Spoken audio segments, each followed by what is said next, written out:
आपण पाहत आहात जनता न्यूज एक्सप्रेस।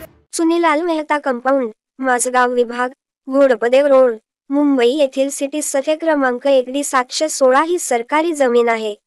भाडेपट्टाधारक अंतर्गत असलेली ही जमीन एकूण 9197 स्क्वेअर मीटर म्हणजेच जवळपास 1,00,000 स्क्वेअर फूट इतकी आहे। बिल्डर्स ही भागीदारी संस्था सदर जमिनीवर 1984 पासून भाडेपट्टाधारक असल्याचे कळते।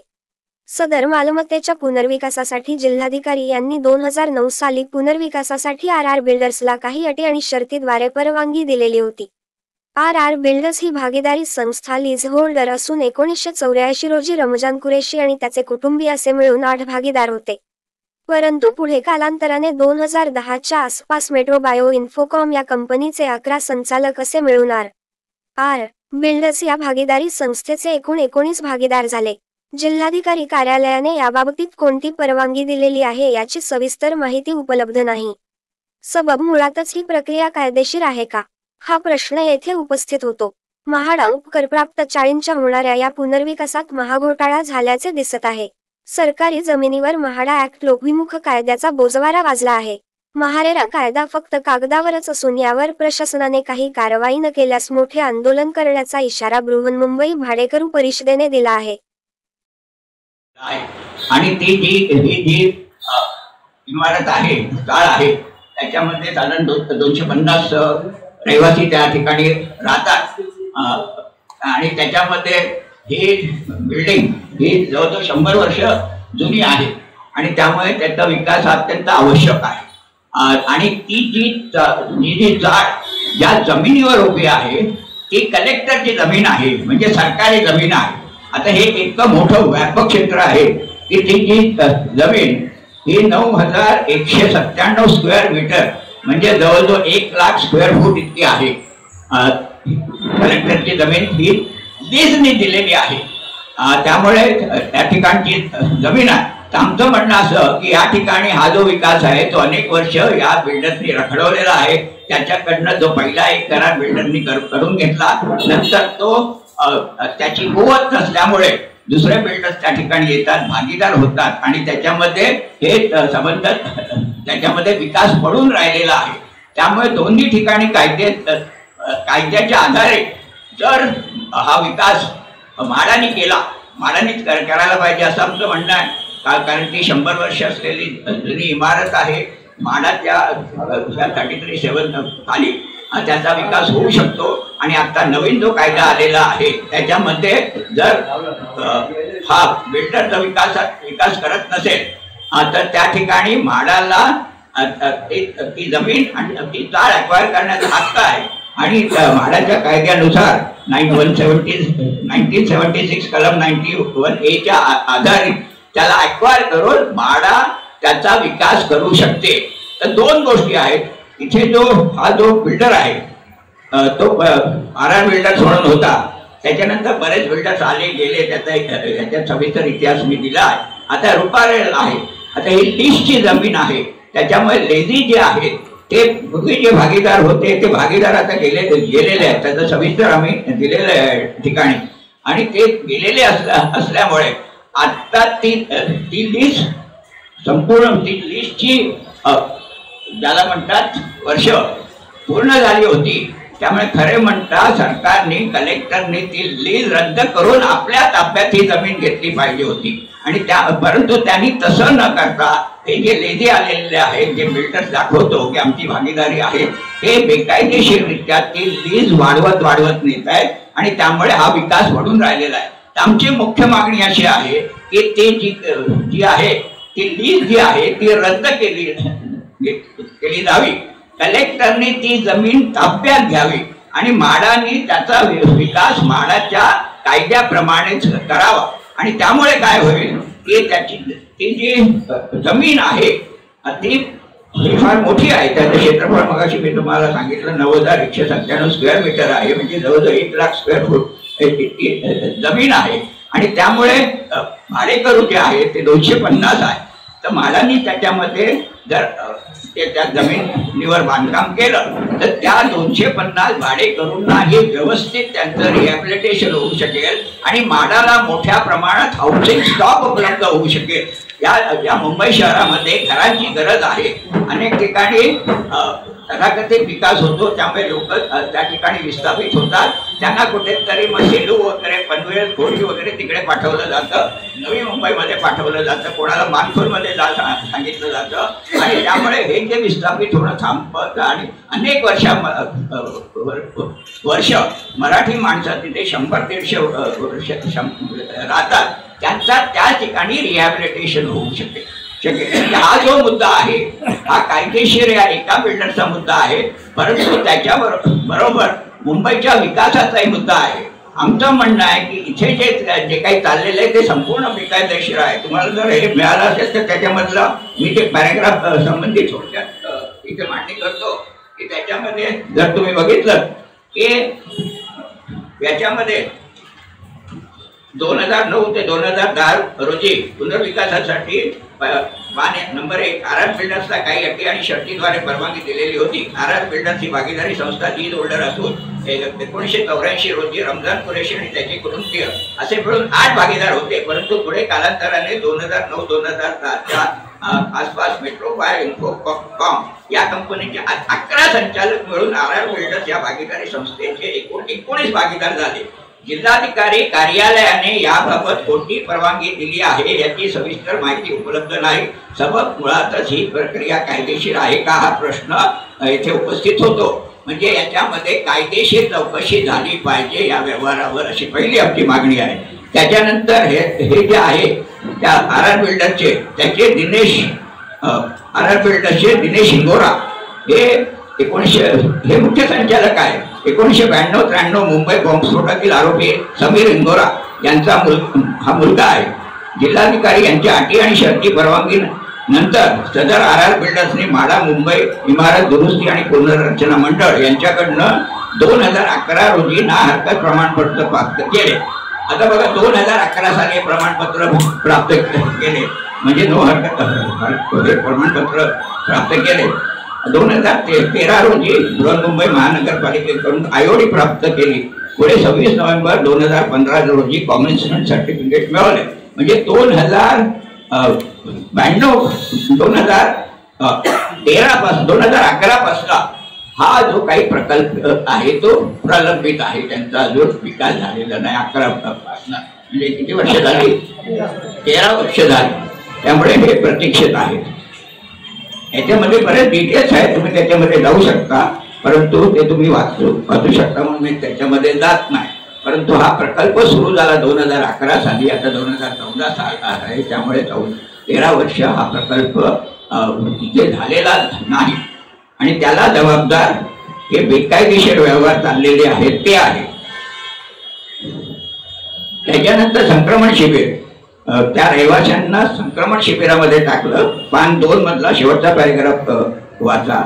त्याच्यामध्ये संक्रमण शिबिरामध्ये बऱ्याच रहिवाशांचे विजेचे पैसे देखील आर बिल्डर्स भरत नाही. त्यामुळे 3 महिला प्रमुख असले, 3 महिला माडा संक्रमण शिबिरातच घराचे विजेचे मीटर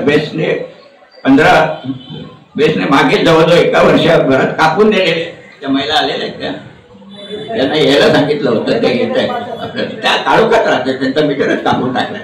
याचं कारण हे जे बिल्डर्स आहेत, बिल्डर्सनेच भाडं थकवलेलं आहे. आणि हा एकच बिल्डरना मी तुम्हाला यादी वाचून दाखवतो. याच्यामध्ये तुम्हाला हे जे मिळालं असेल, ते काय दुसरं हे काढलेलं ते मिळालं असेल, त्याच्यामध्ये यादी आहे. आर बिल्डर्स त्याच्यामध्ये कुठे नाव आहे ते कितवा नंबर 12. आर बिल्डर्स किती भाडं थकलंय? 24,73,52,021. बरोबर आहे. आता एवढं भाडं थकूनही माडा त्याच्याकडनं बिल्डर्सकडनं भाडं वसूल करत नाही. परंतु भाडं भरत नसल्यामुळे जे त्या माडाच्या संक्रमण शिबिरामध्ये राहतात त्या महिलांचं म्हणजे लाईट कापून गेलेलं आहे आणि ते काळोखात राहतात. त्यामुळे आमची अशी मागणी आहे बृहन्मुंबई भाडेकरू परिषदेची की हे भाडं वसूल केलं जावं. आणि स्वार्थ सरकार आहे, जुनं सरकार आणि त्याच्या मागीचं सरकार ही संबंध अभद्र युती आहे. त्याच्यामध्ये मंत्र्यांची, त्याच्यानंतर म्हाडांच्या अधिकाऱ्यांची, महापालिका आणि बाकीचे ते मॅप्स वगैरे बनवतात. महापालिकेच्या वडाळ्याला मोठं ऑफिस आहे, सगळे त्यांचे मॅप्स बनवले जातात आणि बिल्डर्सना या प्रचंड सवलती देतात. आणि जेव्हा आपण सांगतो की घरासाठी कुठला विकास करा, शिवडीच्या 6 चाळी आहेत, त्याच्यासाठी आम्ही सांगितलं इन्क्लुझिव्ह विकास झाला आहे. तो जो ब्रिज येतोय तिथनं शिवडी ते नावाकडनं शिवडीकडे ब्रिज आलेला आहे, शिवडीकडनं वरळीकडे ब्रिज येतोय. 6 चाळी अफेक्ट होत आहेत. आम्ही जर सांगितलं की त्यांना यांचा इन्क्लुझिव्ह विकास करा, तर म्हाडा सांगते आमच्याकडे पैसा नाही. याचा पैसा नाही तर बिल्डरची भाडीच वसूल करत नाही, बिल्डरला जे द्यायला पाहिजे ते वसूल करत नाही, अशी वसुली झाली. आणि इतरत्र अनेक गोष्टी आहे. महाराष्ट्रामध्ये किती भ्रष्टाचार चालतो, तर त्यामुळे हा संबंध फटका बसतो. हा बृहन्मुंबई भाडेकरू परिषदेची मागणी आहे की भाडी वसूल केली जावी. आता त्याच्यामध्ये पुढच्या काही गोष्टी आहेत की या बिल्डरला आता रुपारेड डेव्हलपर्स आहे, त्यांनी एक पहिला करार केलेला आहे. आता हे सगळे बिल्डर्स मुंबई शहरामध्ये आम्ही एक हे तुमच्या समोर कॉन्क्रीट उदाहरण ठेवलंय. पहिल्यांदा कन्सेंट अग्रीमेंट करून घेतात आणि नंतर त्याच्यामध्ये मॅप्स वगैरे महापालिकेला, म्हाडाला वगैरे देतात. परंतु नंतर सगळे मॅप्स ते बदलतात आणि त्याचा भाडेकरूंना ते दाखवत नाही. त्यांच्या कन्सेंट जर काय बदल करायचा असेल तर भाडेकरूंना विश्वासात घेतलं पाहिजे ना, तर ते करत नाहीत. सदर सरकारी जमिनीवरील प्रोजेक्टचा ताबा म्हाडा अधिनियम 1976 कलम 91 अंतर्गत घेऊन बिल्डरवर रेव्हेन्यू रिकव्हरी सर्टिफिकेट अंतर्गत कारवाई करून सर्व महाराष्ट्र जनतेचे पैसे वसूल करावे. आता त्याच्यामध्ये 91ची एक नोटीस काढलेली आहे. नोटीस प्रमाणे ऍक्विजिशनची प्रोसेस चाललेली आहे, पण त्या प्रोसेस मध्ये तो बिल्डर्स काय बरोबर उत्तर देत नाही. तरी सुद्धा म्हाडाने त्याच्यावर कंडिशनल स्टे आणून, ऍक्विजिशनवर कंडिशनल स्टे आणून त्याला आणखी 1 महिन्याची मुदत दिली. ती मुदत पण संपली. तो तिकडे बेकायदेशीर बांधतोय, त्या ठिकाणी ते बांधकाम चालूच आहे. त्यांनी त्या ठिकाणी बाउन्सर ठेवले. त्याच्यावर त्याच्या म्हणजे पोलिसांनी त्याच्यावर कारवाई करा अशी नोटीस हे केलेली. महापालिका म्हणजे त्याच्यावर म्हाडाही कारवाई करत नाही, म्हाडाचे अधिकारी कारवाई करत नाही, कलेक्टरही लक्ष घालत नाही. सगळं बेकायदेशीर चाललेलं आहे. त्याच्यामुळे भायखळा पोलीस स्टेशनमध्ये त्याच्याबद्दल कंप्लेंट केलेली आहे. तर अशा पद्धतीची ही जी काही बांधकाम जी काही महाघोटाळा आहे त्याची त्वरित चौकशी करावी आणि आम्हाला मूळचा घर पाहिजे ते लवकरात लवकर झालं पाहिजे. आणि त्यामुळे ही लीज त्याची रद्द करावी, कारण हा महाघोटाळा आहे. बेकायदेशीररित्या लीज त्यांनी वाढवलेली आहे. ही मोठी जमीन 1 लाख स्क्वेअर फूटची जमीन आहे, ती ताब्यात घ्यावी आणि म्हाडाने त्याच्यावर बांधकाम करावं. हा जो कायदा आहे त्या कायद्याअंतर्गत हे बांधकाम होऊ शकतं. 91A या कायद्याअंतर्गत होऊ शकतो आणि हे ताबडतोब करावं अशी आमची मागणी आहे तुमच्या माध्यमातून. स्वतः स्टेज बिल्डिंग मधला पीडित असलेल्या नवीन पुनर्वसन झालेल्या इमारती गेली 12 वर्ष ह्याप्रमाणे या ठिकाणी चुनीलाल मेहता कंपाऊंडमधले रहिवासी 2015 पासून बाहेर आहे. मी 2010 पासून 2020 पर्यंत बाहेर होतो. नंतर घर मिळालं असताना देखील आज त्या ठिकाणी ओसी न मिळाल्याने त्या घरात सुद्धा चटके मला आज बसत आहे. त्यामुळे चुनीलाल मेहता कंपाऊंडचे लोकांचं दुःख हे माझं दुःख आहे. आणि म्हणूनच मी आपल्याला ठामपणे सांगू इच्छितो की चुनीलाल मेहता कंपाऊंड हे घोडपदेवचं आहे. इथे 1 लाख स्क्वेअर फीट किती मोठी जागा आहे आणि किती रहिवाशांना त्यांना जागा द्यायची होती, फक्त 250 लोकांना. आणि बाकीची सगळ्या जागेमध्ये या ठिकाणी बिल्डर्सना चालू आहे. हा जो काही घोटाळा चाललेला आहे, हा घोटाळा मुंबई शहरातल्या बिल्डरचा गोंधळ आहे. गोंधळ नसून हा जाणून बुजून केलेला प्लॅन आहे असंच मसलं नाही. कारण माझ्या ठिकाणी सुद्धा अशा स्थितीने 6 बिल्डर एकत्र आले आणि त्यांनी ती जागा घेतली. या ठिकाणी सुद्धा चुनीलाल कंपाऊंडमध्ये 18 बिल्डर 13 बिल्डर जायला होतं माझे एकत्र. 19 बिल्डर आले जे आधार बिल्डरच्या नावाखाली आहे. त्यातले एक बिल्डर राजीनामा देतो, निघून जातो. असे 18 बिल्डर राजीनामा निघून गेले. आता ती केस कलेक्टर म्हणजे ही जागा राज्य सरकारची जागा आहे. अत्यंत महत्त्वाचं म्हणजे ही जागा राज्य सरकारची जागा आहे. राज्य सरकारच्या जागेच्या राहणाऱ्या जे रहिवासी आहेत त्यांचं संरक्षण करणं हे राज्य सरकारचं कर्तव्य आहे. परंतु आतापर्यंत जी 3 सरकारं होऊन गेली त्यातल्या कुठल्याही सरकारनं या आमच्या रहिवाशांचं संरक्षण केलेलं नाही. आजही त्यांना घर मिळत नाही आणि पुढे मिळतही नाही, त्याची शाश्वती राहिलेली नाही. सर्वात महाराष्ट्राच्या लोकांनी जाहीर केलं की आम्ही आता 500 इमारतीचं बघणार. काय बघणार आहे? व या ठिकाणी जे विधान कंपाऊंड गेलो त्या ठिकाणी 1 लाख स्क्वेअर फीट जागा असताना ते 2015पासून बाहेर आहे.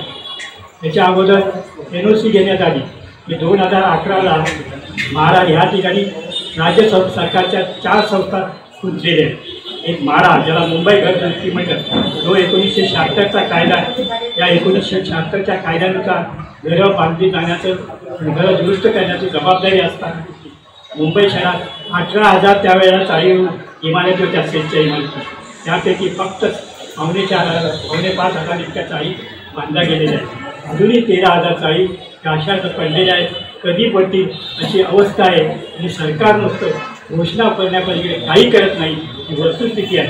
आणि म्हणून बृहन्मुंबई भाडेकरू परिषद जी अत्यंत संयुक्त महाराष्ट्राच्या चळवळीतून निर्माण झालेली संघटना आहे भाडेकरूंची, तिने 1967 साली याच राज्य सरकारच्या मंत्रालयावर मोर्चा काढला होता आणि मोर्चामध्ये त्यांनी मागणी केली होती या जुन्या चाळीतल्या रहिवाशांना त्या ठिकाणी घरं बांधून दिली पाहिजे, सरकारने घरं बांधून दिली पाहिजे. ही मागणी घेऊन त्यावेळेला मोर्चा निघाला. कायदे झाले, कायद्यामध्ये दुरुस्त्या करण्यात आल्या, परंतु ही परिस्थिती कायम. आज विधान कंपाऊंडमध्ये कलेक्टर त्या ठिकाणी ही संपली असताना विद्यार्थ्यांना त्या ठिकाणी मोकळी करून देतो. म्हणजे हे किती बेकायदेशीरपणा आहे. लीज संपल्यानंतर त्यांचा काही हक्क राहत नाही. कलेक्टरने राज्य सरकारची परवानगी देणं आवश्यक आहे. जर लीज वाढवून द्यायची असेल तर लीज नवीन दुसऱ्याला द्यायची असेल पण या ठिकाणी कुठलीही गोष्ट करण्यात आली नाही. ही वस्तुस्थिती आपण जाणून घ्यायला पाहिजे. गाडी होत्या तेच बिल्डिंग्स त्याच्यामध्ये जवळजवळ 35,000-40,000 म्हणजे मराठी माणसं कामगार वर्गीय कष्टकरी राहतात. त्याच्या बिल्डर्सच्या थ्रू विकास करणार अशी घोषणा कित्येक वर्षापूर्वी केली, पण आता 13,000 बिल्डिंगचा आज कुठलाही विकास झाला नाही.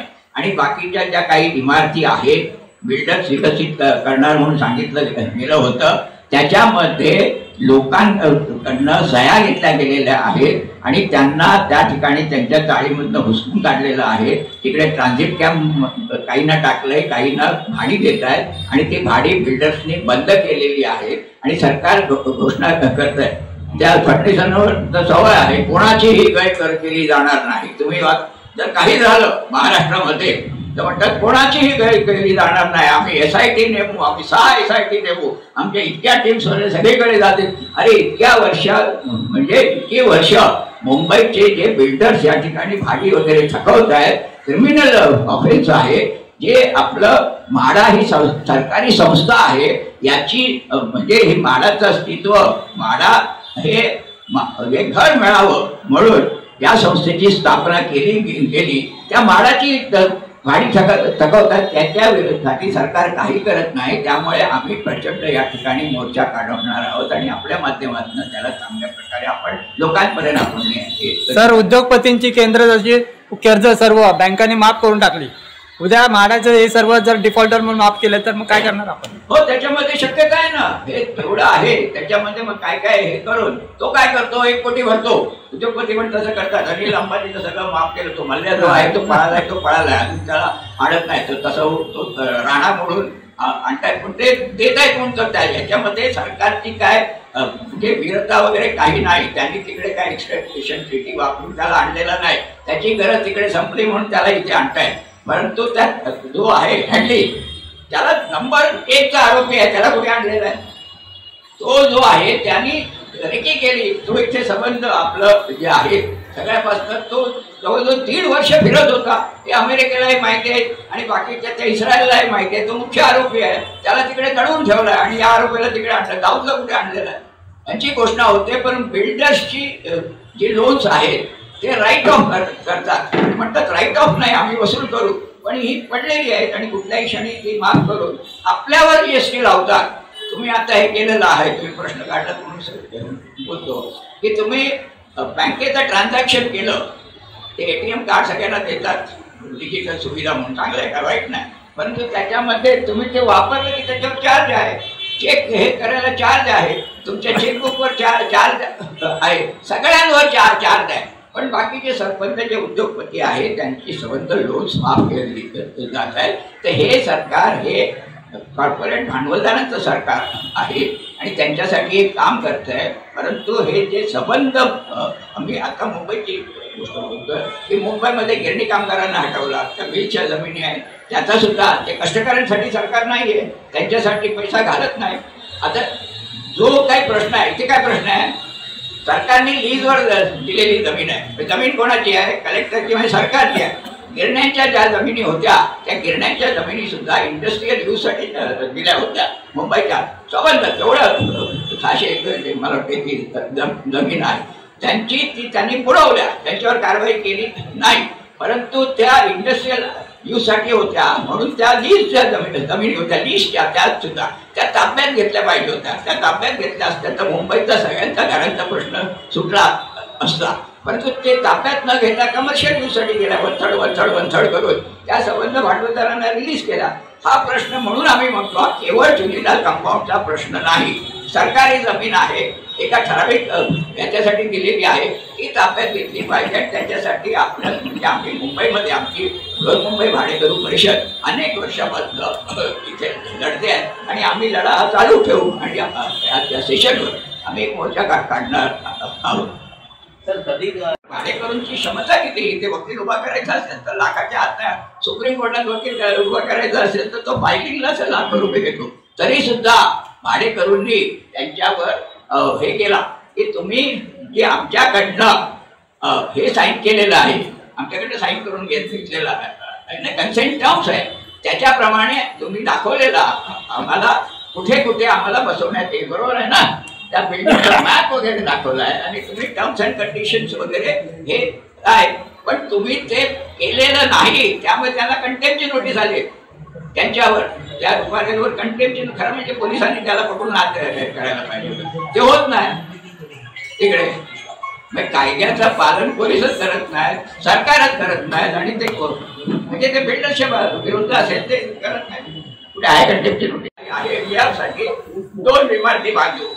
हे आपल्याला दाखवतात त्या आपल्या इमारती पहिल्यांदा रोडच्या जवळ असतात, मॅप बघितलं ना आपण हे करतो, पण ते बदलून घेतात. त्याच्यामध्ये आता पहिल्यांदा 7 मजल्याच्या इमारती होत्या, आता त्याच्यानंतर 14 मजल्याची झाली, नंतर 22 मजल्याची झाली, आता 43 मजल्याचा टॉवर बांध, म्हणजे टॉवर मध्ये तुम्हाला नेणार जी उभी झोपडपट्टी 305 ते टॉवर ते मागे कुठतरी टाकतात.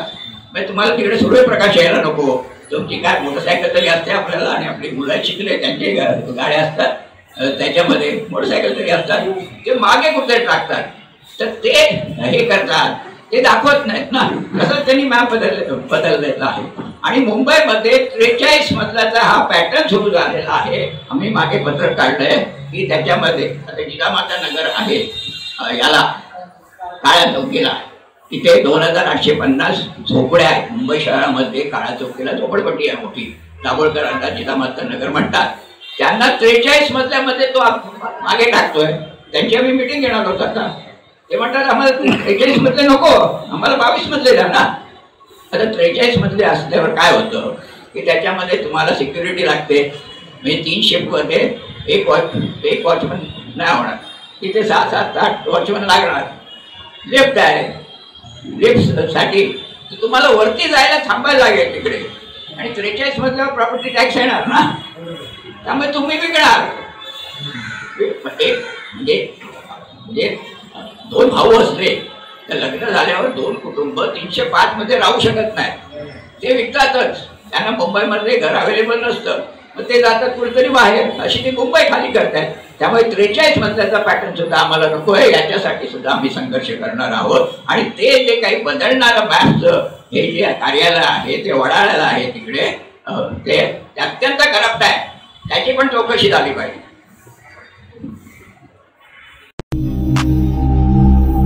अचूक बातम्या, निपक्षपाती विचार, अन्यायाविरुद्ध वाचा फोडणारे परखड विचारांचे सार्वभौम दैनिक प्रजासत्ताक जनता.